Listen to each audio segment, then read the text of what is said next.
cybersecurity and the way that it is on the landscape right now. There's just so many businesses out there that think that they're too small, to have a cyber attack. And, you may be small. You may be too small to wind up on the national news, but you're not too small to have something catastrophic potentially happen to your business. Just sticking with it, regardless if everything is just falling apart, if everything is just not falling into place, but that end goal, you're not going to deviate from it. I think that's when grit kind of comes into play, and just kind of sticking with it.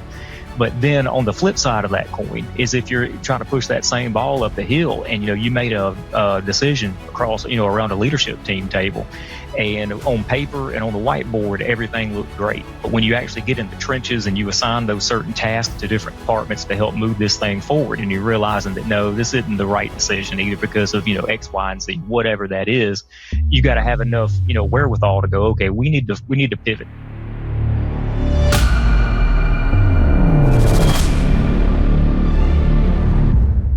All right, welcome back to the show. Today, I am joined by the Vice President of Operations at one of the most trusted MSPs in the Southeast. 20 years in IT, spent the first decade in the financial sector and worked his way up to Vice President of Technology. And then he did something that most people in his seat never do. He stepped out of the world he had already won and walked into one he had to start all over in, which is something I can completely resonate with. Lifelong resident of Leesburg, Georgia, the story isn't about a collapse. Rather, it's something much quieter. And it's a season that most leaders never talk about. The season where you already have the title, the salary, and the seat at the table, and you choose to put yourself back at the bottom of the learning curve. So, Chris Farr, my dude, welcome to the show, my man. Thank you. Glad to be here. Glad to have you, man. I can't wait to dive in. So, Chris, man, take me back to the financial sector days. Paint the picture for the people that are listening or watching. What did work life look like for you, man? What was your role? What did a strong week feel like for you back then? Well, back then, I had worked my way up to Vice President of Technology, at a local credit union, and, kind of climbed the ladder from there, from everything from being in the trenches, all the way to, moving up to a leadership position. And so really in that world, it's basically are the frontline people, the frontline employees, are they able to do their job at the end of the day? That's what it kind of boils down to, even though, there's still a lot of forward thinking. We've got to see what's out there on the landscape, what's coming out, especially in that world. It's, compliance, security, just over the top just because, you're playing with people's money. At the end of the day, you got to make sure that's secure. They don't like it when that disappears. No, so, time to frown on that. Yeah. And so just making sure that all those things are just working. And, and that was I came up in the time too when online banking, was coming to be a thing. That was where, we still had 50-50. A lot of people were still using the phone teller system, but then pushing out. Yeah. It took a long time to get people to turn loose of that, and go on to, home banking. But yeah, that was the world that was in, and just making sure that everything's working properly and making sure that the technology is there because back in the day, especially in that world, it was a mainframe and dumb terminals that people were working on. The old green screen prompt and scroll. Yeah. And so, bringing that into kind of the newer way of doing things and getting computers out on workstations and a lot of training too. Because, a lot of those employees, they didn't use a computer day to day. It was just that dumb terminal. So introducing, just this is how we do things now. This is the point and click. This is the web browser, that you can do it. So yeah, it was a lot of that, but yeah, it was fun though. I mean, taking it from hardly I would say no technology. I mean, like I said, there were mainframes and sorts of things, but bringing it out of the quote unquote dark ages. Just getting it, getting things out there that people were using. And back then, the credit union industry was kind of slow to adapt, some of that just because, just the nature of it. And so, but then as the landscape changed, it was, you gotta get on board with that or you'll be left behind. So it was a great time to be in the financial IT world. It sounds mighty familiar. It sounds like very familiar to what we're experiencing now with AI, right? to the point you're talking about, get behind, or you're going to get left behind. It's very much the same experience that we're experiencing now with AI, right? Get behind it, or you're going to get left behind. All right. I love to hear your insights on that if you can later on. But man, I think you've may have dated us a little bit, as we're talking through this stuff, because there's some younger generations that listens to this show. But man, that really takes us back a while, as you're talking about your history there and what what your week would look like. So in that era, or in that time era, that made us sound even older, didn't it? My bad. Yeah, it did. Dinosaurs. In that time, man, what did winning look like in that world? Not the resume version, but the version where you went home on a Friday and you felt good about the week. What was that, man? Really just making sure that the members, because I mean, that's the terminology, in that world, the members of the credit union, making sure they had a great experience. I mean, that was the thing, making sure that the technology was working to the point where you didn't have a line wrapped around the building in the drive-through, and, and the people were able to come in and do their business. Because, I mean, at the end of the day, I mean, your job security is as strong as the person who's there, that's your customer. And so making them happy and making sure that they had a seamless transaction, so to speak, and just making sure they were happy with the experience. Because, I mean, everything that you do, from an IT standpoint drives that customer experience. And so if you're not doing a good job, you kind of feel that, you're feeling it through help desk tickets that the employees are putting in, you're seeing it through not necessarily complaints, but, just different types of recommendations, that the clientele, wants to see. And so as long as you ended the week, in a good way where you knew that what you were delivering was setting the employees up for success and giving the client, a good experience at the end of the day, that's what made you go home and sleep well at night. That way you knew that what you were doing, had an impact. Yeah, makes sense, man. I appreciate you diving into that a little bit, especially as you evolve over time from technology, various stages and forms of technology, right? I mean, you're talking about mainframes, to what we have today. It's vastly different, right? So to navigate users from, to a teller experience to using a phone system to now they just go online.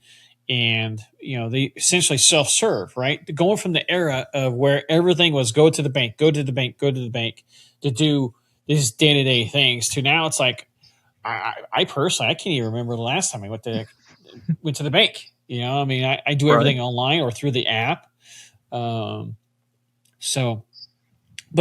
in 2016, if you don't mind, I'd like to put some context to how many years we're talking about here up to this point. But in 2016, you decided to make a move, out of corporate IT into the MSP world. And I'd like you to talk more about the MSP world. Walk me into the first week. What was on your plate that hadn't been on your plate before? The biggest part was dealing with multiple companies and their IT versus just one particular company's IT that like the back of your hand. Yeah. And so that's a little nerve-wracking there. When you go into a corporate type world, where you're in that small to medium business world, you go in every single day. What the server setup is, the technology that you need to implement, everything that needs to take place to make that job successful. Then you're just looking at ways to then make that particular company better. Where in the MSP world, and this is what intrigued me to this as well, is you can have an impact on multiple businesses. There's a lot of businesses out there that don't have the IT expertise in-house. Whether that's because of, they don't have the means to be able to bring somebody in at that level, right now, or they don't need it. They could just outsource it and be done with it. But when you do that, you also lose a little bit from that just forward thinking from an IT standpoint. And so that's where an MSP kind of comes into play. There's multiple different flavors of the MSP world. There's everything from a shop that'll do just your break fix, where your computer's slow, you can't print, the things you need fixed to do your job day to day. And, that's only a part of it.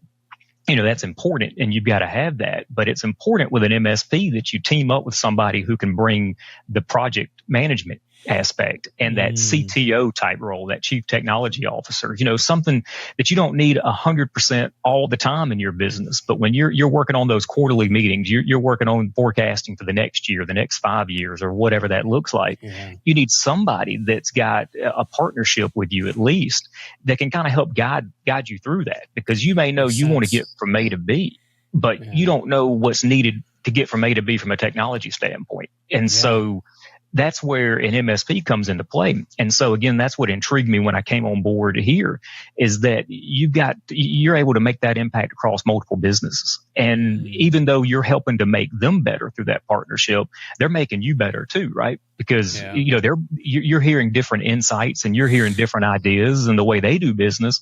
And that in turn, you can pick the good and the bad and say, okay, well, these things are great here. I think we can kind of use some of these ideas within our business to make us even better. Yeah. So that's the blueprint of a great MSP, is one that's not treated like a vendor. They're treated more like a partner, treated more like your CPA, so to speak, somebody who's there and has your back, and the better that you do, the better that MSP is going to do, so then.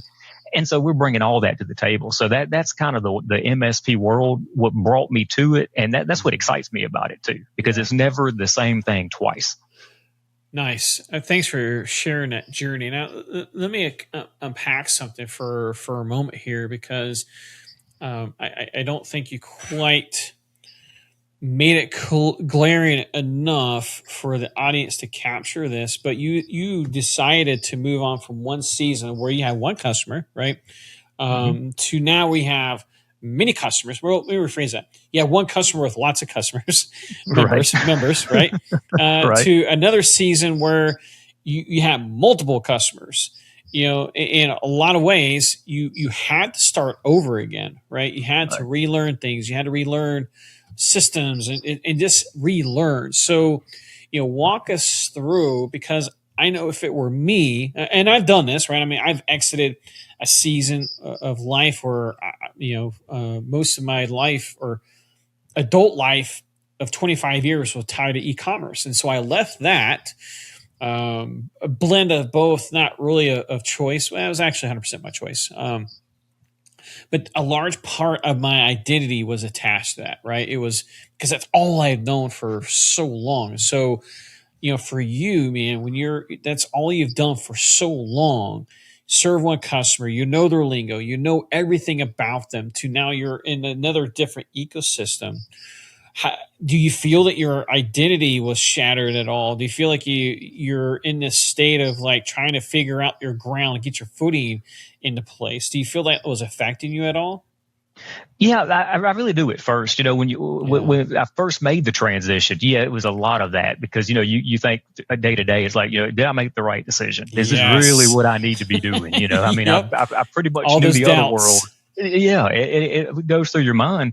But I think with every bit of that doubt that crosses your mind, though, they make you better, too, because then you have to kind of, you play those mind games with yourself, and convince yourself that, hey, yes, you did make the right decision. Yes, this is something that's going to long term make you better, because, you're not getting complacent just in one world, because, there's more to it than just one thing. But it's also good when you can look back and know, hey, when I started at that place and then I left that world, I made it, I can say that I made it better than the way I found it. And so that's something huge there, that you can take away.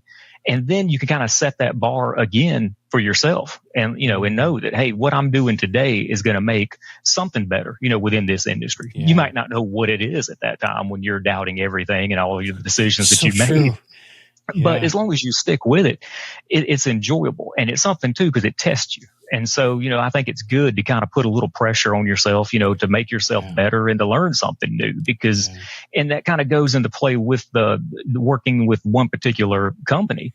You're limited on what you can learn just on your day to day, because you're confined to that one system, so to speak, or that one company, one industry. Where when you step out of that, especially in this world, I mean, it's limitless at that point, because when you're kind of vertical agnostic as far as an MSP, where you're not pinned down to just the legal industry or just the healthcare industry, you may be shifting gears throughout the day working with a healthcare provider, working with a lawyer, working for a K-12 school. And so it's all different dynamics. And then even at the technician level that we've got here, I always say that it's the MSP world is the best place to cut your teeth as a technician, as an engineer, because you're going to see the whole gambit as far as IT. You're going to see all different types of systems, where then if later on you do transition to the next act of your career from a technician and you go into the corporate world, you're bringing all that knowledge and all that troubleshooting skill that you've developed from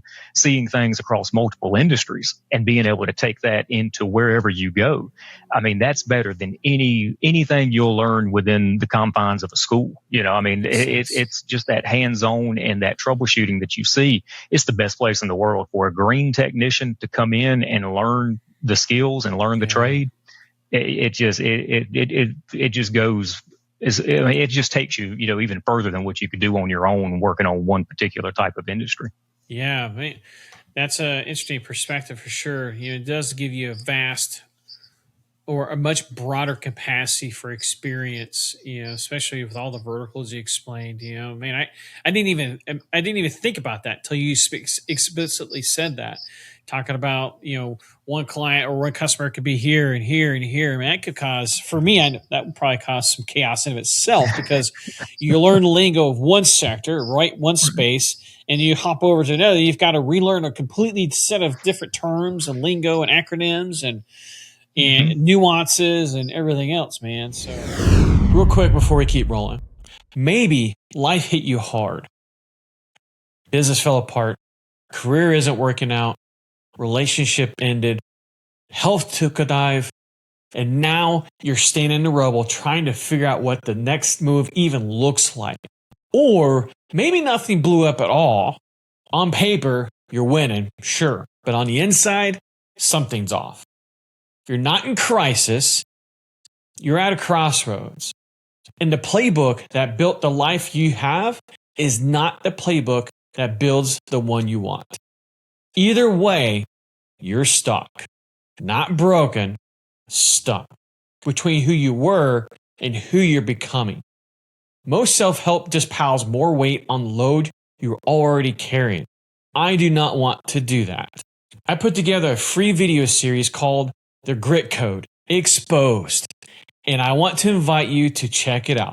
7 short videos, that's it. The 5 laws that change everything for me and every client I coach. The same 5 that every person who's ever come back from the fire has walked through, whether they had a name for it or not. No fluff, no 90-minute webinar, no bait, just the free video series. You can start it tonight. Grab it at gritcodeexposed.com. One more time, gritcodeexposed.com. It's free. You don't need any more hustle. You need the next version, and this is how you find it. Check it out. See if it speaks to you, and if it does, I'll see you on the inside. All right, let's get back to the conversation. And it makes their customer service skills even better too, because they're talking to multiple people across the board, people, and you got to communicate with people, the way they want to be communicated with. It's true. That's a good point. Very good point. In fact, I don't think you put enough value on that. It is, we oftentimes communicate to people in a way that we need to be communicating. What I mean by that is we communicate things the way we think we need to communicate it, but it's not always received right in the way we intended it. And this is something I know I personally struggle with. I try to always to be more cognizant of how I communicate, because I may say something on a whim, but to them I may come off as an a-hole or somebody's cold or what have you, right? And it's why it's usually best to have that person revert back to, hey, did you mean to sound so rude? Or did you mean to sound cold? But that's a great point, man. I think that's something that's really undervalued, in my opinion. So, it is. Yeah, it's important. We drill that into, every technician that's here, because it kind of goes back to that golden rule: treat everyone the way that you want to be treated. But you got to take it a little bit further. It's more like the platinum rule, where you got to treat other people the way they want to be treated. Just take it to that extra level. And because, in the tech world especially, as long as you communicate well, you don't use that technical jargon to somebody who doesn't care about the technical jargon. Yes. And as long as they know that you care about the problem that you're fixing, they'll forgive your technical inabilities, because you're going to slip, you're going to fall, you're going to not fix the problem the first time. But as long as they know that you genuinely care about them, their problem, and the severity of that one little issue that you think it is, but it's a huge issue to them because it's keeping them from doing their job. And as long as they know you care, that's where the relationship really gets tight. That's it. Exactly. I agree. It's that genuine human connection, man, especially in today's times, man. I think that's going to get, honestly, I think we've already missed it for, I'd love to hear your input on this, man. But I think since 2020, when the world got stupid, I think, in fact, I believe that we got into this severe distrust where we just lost connection with human beings, right? And I think it's only going to get worse now with the implementation of AI, where so much is AI generated when it comes to content or just making a phone call for that matter. That makes our extreme point, man, is having that genuine human connection that we need to have. In my opinion, it's a must, not a nice to have. Right. Yeah. I agree. And with AI especially, in the world of AI, the best way to view it is don't try to use AI to replace people. Using AI to make people better is one thing. Make your job more efficient, help you out, do what you could do in 2 hours. You can knock it out now in 30 minutes or whatever the case. Just use it as a tool. Don't take away, like you said, that human interaction. That's so important. And the more you use AI to completely replace people, or replace certain jobs, it's going to alienate people. So I'm a huge proponent of use it to make your life easier and better, not to replace something. Yeah. I agree wholeheartedly. I know we're in a discussion, or I remember we were in a discussion a few months ago about the same thing you just talked about. It's not for human replacement, but more so from the perspective of empowerment, right? Empowerment, efficiency, and so forth. And you know what? If your team member uses an AI tool that saves them 20 hours a week, sweet. Incentivize them of how they can implement AI into the rest of the business to save, not to get them out of the business, but to empower them with that. Because if we're not careful, we're going to go down this path where AI is going to pretty much replace but a large part of what human society was playing a role into. And we're going to get just even more isolated, more entrenched into our own stories and our own four walls. And it's just a dangerous place, man. It is. And you lose track of what's real and what's not real. Yes. Oh, yeah. Especially nowadays. Especially you look on social media, it's like, can I even trust that video? Can I even trust that post? Right? Yeah, exactly, man. Exactly. Well, let's kind of go back to this pivot, man. Just briefly, if you don't mind. You told me the cost that the move costs you your comfort and confidence at times. I did hear that.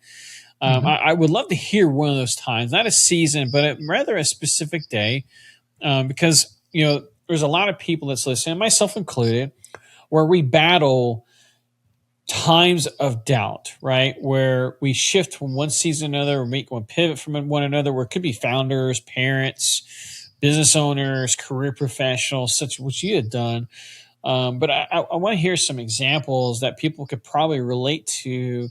Maybe the day, where the confidence had cracked, or something that you're like, man, you're really starting to doubt yourself. What happened, and what did you end up saying to yourself? Well, the biggest thing I could think about from that aspect is when we were much smaller as well. I was more hands-on as far as in the weeds and more wrench turning, so to speak. When we were just a little bit leaner years ago. And so coming from the world where I knew exactly what dials to tune in and what to fix, and how to get it would, like I said, like the back of your hand. When you're coming in and you got, a client, breathing down your back, so to speak, needing something up right now because their whole site is down or their whole business is down. And then, you think, quote unquote IT, and so, but then when you get thrown back into the wolves, it's, it's more one of those second guessing myself, like, do I know this as well as I thought that I knew this? Because you think you're at a certain level and then you step into a whole new world and then, it humbles you real quick. And so you really just standing back, and just saying, okay, I've done this before, as far as, getting to the root problem, basically just peel back all the noise, just get to the problem, the root of it, of what's going on, and then just start kind of just crawling before you walk kind of thing and trying to get your bearings together as far as, when you're working, because again, working for one particular client, the only person when that person is down that you're really affecting is that one employee, and they're a coworker at that point. So when you're affecting a coworker and their ability to work, when you're working on their particular computer, it's a whole different experience and a whole different conversation than it is when you're talking to somebody who's writing you a check every month to do their IT. And and you're not, and you're still cultivating that partnership with them. You're getting them to trust you as an advisor, so to speak. And so that's one of the things that pops in my mind at first with that question is just you second guess, do you even know what you're doing from that standpoint? And so because you're seeing brand new technology from the standpoint of you've never seen that before. And so then you're basically starting over as a green tier 1 technician kind of, on that particular line of business app that they may be using, that you're trying to peel back this onion and figure out how it works, number one, and then get to the root cause of how to fix it. So that was the biggest humbling experience back in the earlier days. Man, I as you're talking back through that, man, I'm just imagining myself in that scenario, man, where you get to this point where you're so confident in your abilities, right? You get so confident and almost arrogant in such a way. Now, and don't get me wrong, there is a level of arrogance that you can definitely take with this, but there's this sense of belief, right, in your abilities to accomplish a set of tasks. When you've been doing it for so long in a space for so long for one specific client team, and so forth.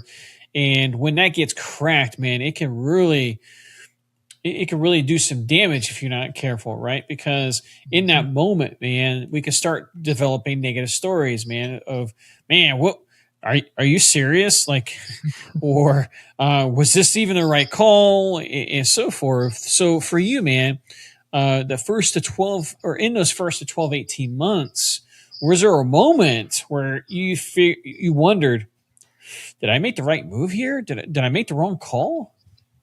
Yeah, I mean, it was in the first, I would say before the first 12 months. I mean, just in the very beginning of it. Yeah. I mean, I got in there, and kind of, hit the ground running. I wasn't going to let this, beat me, so to speak. Yeah, good. And so, and it requires a lot of just after hours, and on the weekends and on your time, just resharpening your skills, and just getting what you thought was at a certain level, sharpness wise, taking it to a whole nother level, whether that's reading books, whether that's, watching videos, trying to figure out, different ways to do things and sharpening, what you already got, which did make it a little bit easier, not coming from zero, so at least when you start over with a good basis underneath you, it's easier to get to that next level. But still, during that first transition, during the original in the beginning of the transition, of course, was tough.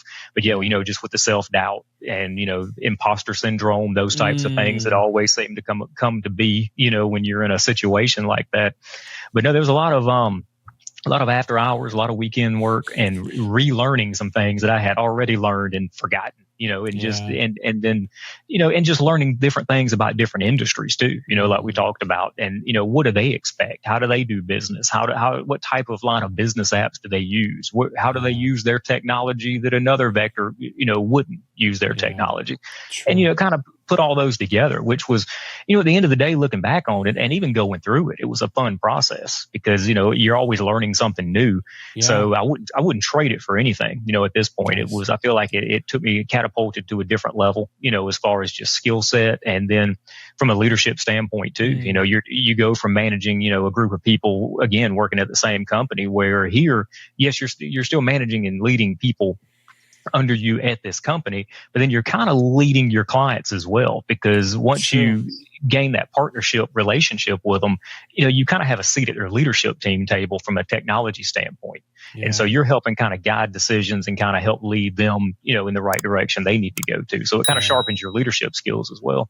Yeah, 100%, man. I agree. Thanks for sharing this, man. This has all been great wisdom and a lot of knowledge bombs being dropped here. So fast forward, right? Things started to click, evidently, right? Because now you guys are, doing, amazing and thriving. So what was the first thing that shifted for you? Was it tactical? Was it mental? Or was it a combination of both? Really a combination of both. I mean, just changing the mindset, getting that in the right place. And then with that, just, getting the right systems in place, just take it and realize what we need to put in place to make us more efficient. And so, it was kind of a little bit of both. I don't think you can have one without the other, if you're trying to go and grow it at that level. That is true. That's a good point. I appreciate that perspective. You said clarity and adaptability and steady leadership matter more than having all the answers. And man, I really want to hear your thoughts on this, because I can really appreciate that sentiment. When did you actually start believing that, or did you have to act like that for a while as though you believed it until it actually became real? Well, I kind of believed it from early on. I mean, and just seeing how I was blessed to have some great leadership, in my world, as far as I was coming up and cutting my teeth in the industry. And so it's kind of seeing how they behave and seeing how they lead, a team was good. Of course, you got bad ones and you got good ones. Yes. But I mean, I was blessed with having more good than bad. Good for you, man. But and just the clarity. I mean, that's the biggest part of it, and the accountability. If people see you, taking accountability for your actions, and when things don't go right, it speaks volumes to the team, and they know that, hey, you're going to help them through their issues as well, when they arise, like they always will. And the clarity, I mean, just making sure, kind of what we talked about earlier was, when you say something, how did they perceive that? What did they take from that conversation? Are they hearing exactly what you meant that was supposed to be said? Because, it's like a game of telephone. If I tell you something, you tell the next person, there's no telling how that's going to translate, down the wire. Yeah. And so, it's huge. Yeah. I love that analogy, the game of telephone. Real quick before you go, if you're still with me this deep into the episode, something in it hit you. Maybe it was the guest. Maybe it was one line.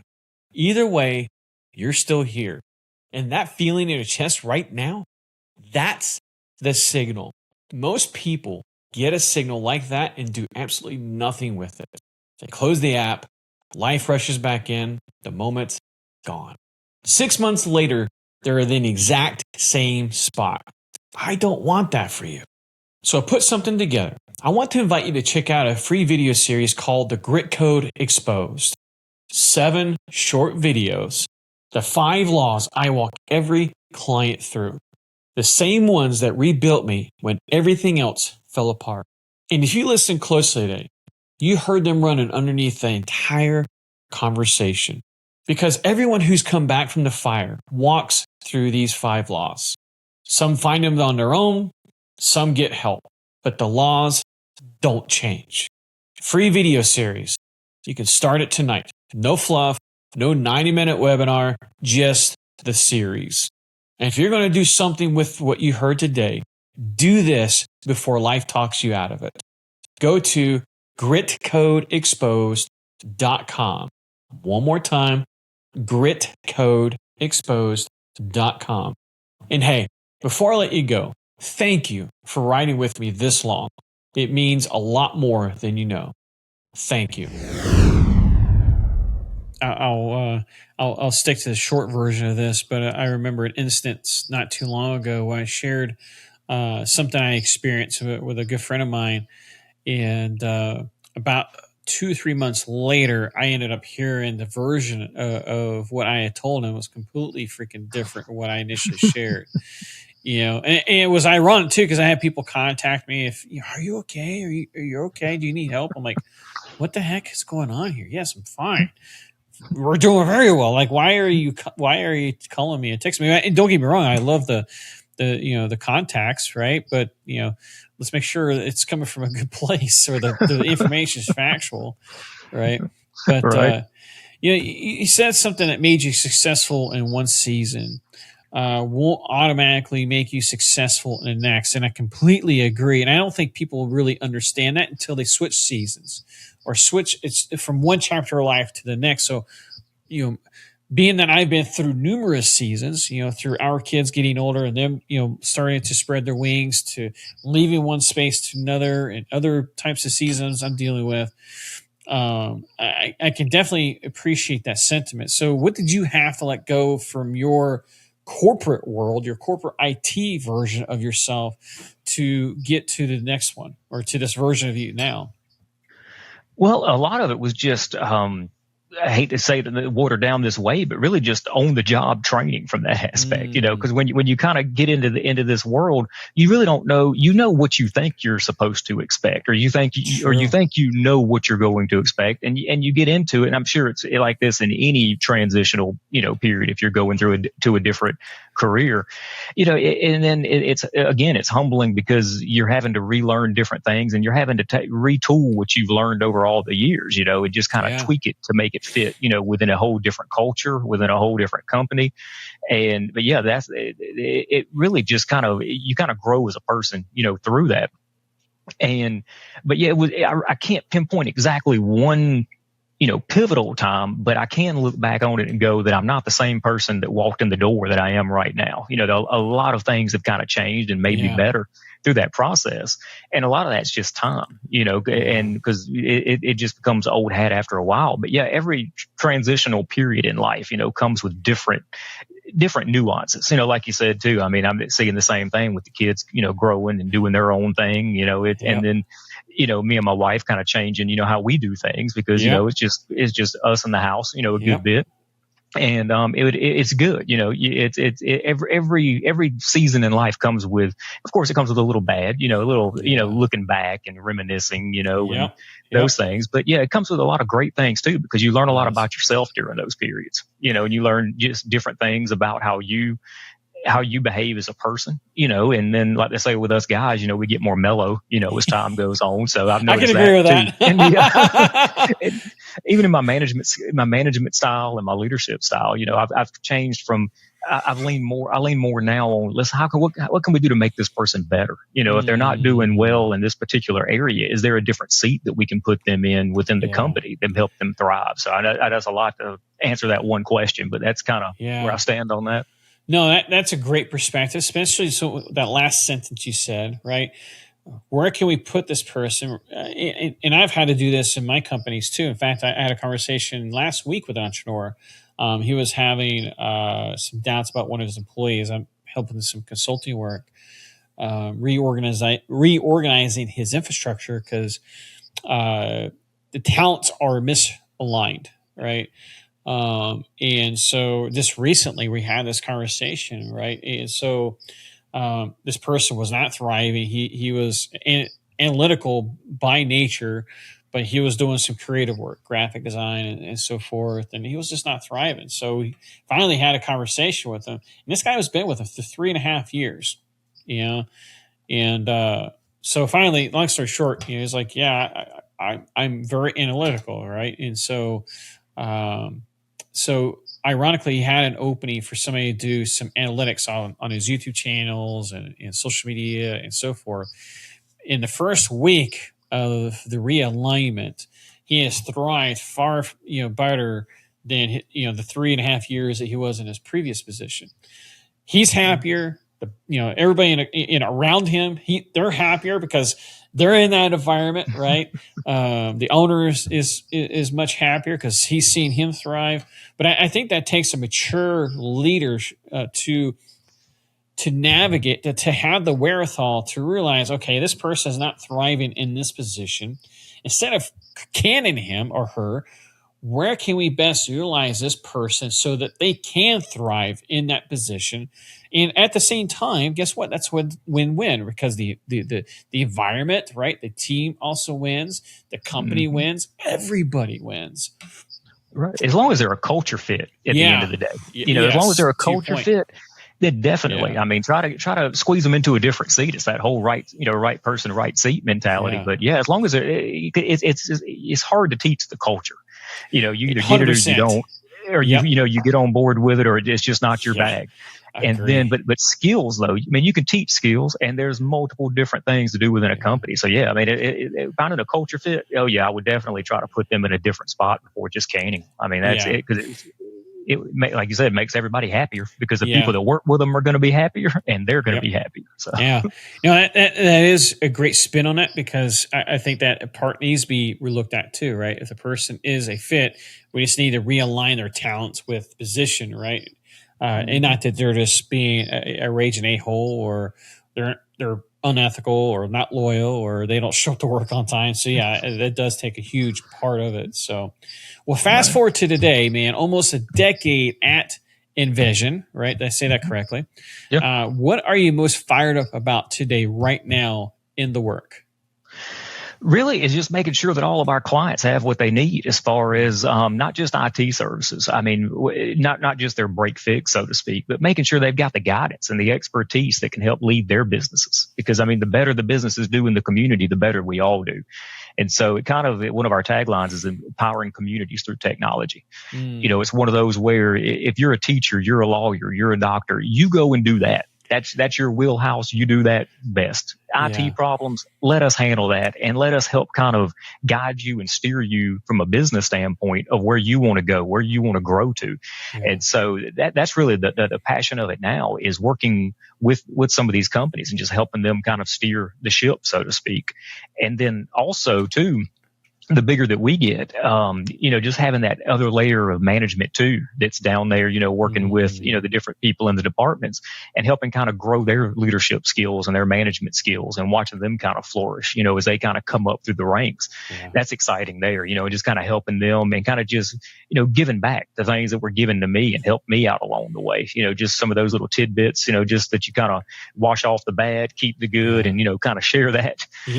So, that's really exciting to me there. The bigger that we get, just having more people, being able to learn the trade, and especially from a management and leadership standpoint, because that's something that you really got to, you can take courses, you can watch videos, you can read books, but until you've done it and got time under your belt, you're going to stumble, you're going to fall. So it's just great to kind of just help, build those guys up. Yeah, 100%, man. And I it's interesting you say that, because that was what something I was going to lead into next. Is you told me you're in a season of where you're more focused now on sharing what you've learned, so it can help others, not just in business but in leadership and technology. I'm just curious, what in this season has inspired you to do that? What's changed? Why now, or why this season? Really right now and it's been a season we've been in for a little while, is just cybersecurity and the way that it is on the landscape right now. There's just so many businesses out there that think that they're too small, to have a cyber attack. And, you may be small, you may be too small to wind up on the national news, but you're not too small to have something catastrophic potentially happen to your business. And we're all stewards of everybody else's information. All these, like a law firm and a doctor's office, I mean, they're stewards of our information that they're tasked to protect, and so one bad day, with a bad actor, in a network or on a system or something that, an employee let in by inadvertently clicking a link, so to speak, and just watching some of that, and then, teaching our clients and just going through the process of, these are ways that you can protect yourself. These are locks you can put on the door, to kind of help that out. And then, especially with cybersecurity insurance nowadays, you're typically, insurance, and your business insurance isn't going to cover a catastrophic cyber event. And so as companies are getting cybersecurity insurance, they're presented with a stack of forms they have to fill out saying, hey, are you doing this? Are you doing that? And the terminology is so over the top that if you're not in the IT world and in that day to day, you're not really going to know what they're even asking you, whether you're doing something or not. So kind of helping guide them. It's a huge risk, especially, filling out something that you don't technically understand.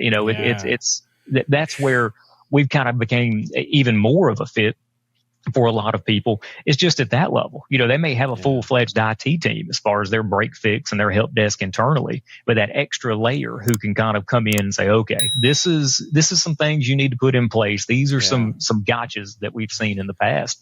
So that's really the season that we're at now. And it's just because cybersecurity is such on the forefront right now. I that's a great point. And I think a lot of people that are listening right now that are business owners or entrepreneurs or founders that are looking at their business like, well, what could I have anything to worry about? Because that's an excellent point. Yeah, it may not make a headline news. Of course not, right? I mean, it's only exciting when Microsoft or, Academy, sporting goods or something like that, right? Or Visa gets, this, they get hijacked, but a small mom and pop shop with 25 employees or 10 employees, they still have, vulnerabilities that they need to be concerned out, or to be concerned with. Right. So, well, go ahead. Oh, no, I said, yeah, they do. And the small mom and pop shops like that, especially when you're in a small community or a small town, your reputation risk, that's bigger. So, I mean, these are people that you've got to see in the grocery store. These are people you've got to see at church. I mean, you see at different places. And so just that reputation alone, that's enough right there just to make sure you've got all those box checked. That is a good point, right? It makes barbecue or cookouts a little bit less comfortable for sure. Yeah, it does. Yeah. Well, for the person who's listening that wants to learn from you or your work at Invision, where do they start? What's the best way to connect with you, man? Because, for the person that's listening to you right now, and guys, let me tell you something. I've been in spaces or places too that, it doesn't take much, especially in today's era with AI. It does not take much to make yourself vulnerable, right? So, take this, for, what it is, takes heart to this. But where can I find you to learn more about you, or if maybe they have some questions about their own infrastructure? Yeah, the best place to get me is on LinkedIn. That's that all my information's out there, my contact information, and also if you go there, I've recently published a book too, and so there's some good material there and a lot of just posts that I've got out there. So yeah, I'd say visit the LinkedIn page, and then if anybody's got any questions, just shoot me a message. Nice. What's the title of your book? I mean, I want to hear the title of your book. It's called Built in the Trenches. Built in the Trenches. Nice. I love that title. I already love that title, man. I'm going to have to find me a copy of that. Get me one. So yeah, I'm proud of it. It was something I did to get out of my comfort zone. So yeah, it was worked on for a while, and finally got it published. So it's out there for the whole world to critique. Nice. Well, good job, man. I got to get my hands on a copy of that. Well, awesome. Well, in the remaining minutes that we have together, I'm going to go through these rapid fire questions. In this season of life, what does grit mean for you? Grit is just sticking with it, regardless, thick or thin, regardless of how the wind's blowing. I mean, just staying with it, just, not giving up. Yeah. Keep on keeping on is what That's it. When you said that, it reminded me of a line from Joe Dirt. Keep on keeping on. Oh man, this has been fun. In this season I'm in, man, there's been constant talk, or not, I wouldn't say my season, in the era that we live in, right? There's always this introduction or addition of things, adding systems, adding beliefs, adding strategies, add. But I'm also of the belief that in order to level up, it also requires subtraction, not just adding, right? So in this season that you're in, what is one thing that you're actively removing or subtracting so that you can level up? Anything you have to unlearn or unbelieve, or any point of friction you had to remove so you can advance to that next level? What would that be for you? Well, I think a lot of it is just kind of the mindset that I mentioned earlier, as far as mainly when it comes to just interaction with leading people and working with people, is not knee jerking that reaction as far as, okay, well, this person is not a fit, or even if it's a company, so to speak, that's a client, and looking at it and going with it, that's not a fit, and then flipping that and going, okay, radical responsibility, what could I do to change that relationship, or what could I do to change the outcome, of what this is, and looking at every scenario, whether it's, good or bad. Yeah. And regardless, even if you didn't have a huge hand in whatever happened, surely you can take a little bit of responsibility because you were there, you were in the realm, you were there, in that space. What could you have done to make that situation better? And so changing that mindset from that is kind of what I'm concentrating on. Nice. Radical responsibility. I like that, man. That's one of our core values. Really? Radical responsibility. That's catchy, man. That definitely catches for sure. Nice, man. All right. Last two questions. Last one's a two-part. Both of these I have prepared you for in the green room. So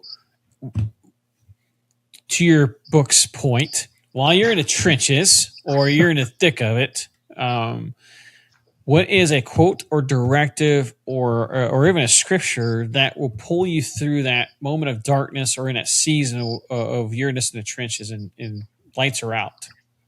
Well, usually in our world, when you're in the trenches, it's there's a client whose sight is down. There's a client who's got a major catastrophe. Regardless if it was self-inflicted or whether it was just something completely out of anybody's control. But when that's really when the times are down, so to speak. That's when you're kind of in it. And I kind of go back to pretty much a lot of Sam Walton quotes of all things. That's one of the best books I've read is his autobiography. And one of the quotes that stands out, which I've got written down here in my office, is that your job security is only secure as long as the customer is happy.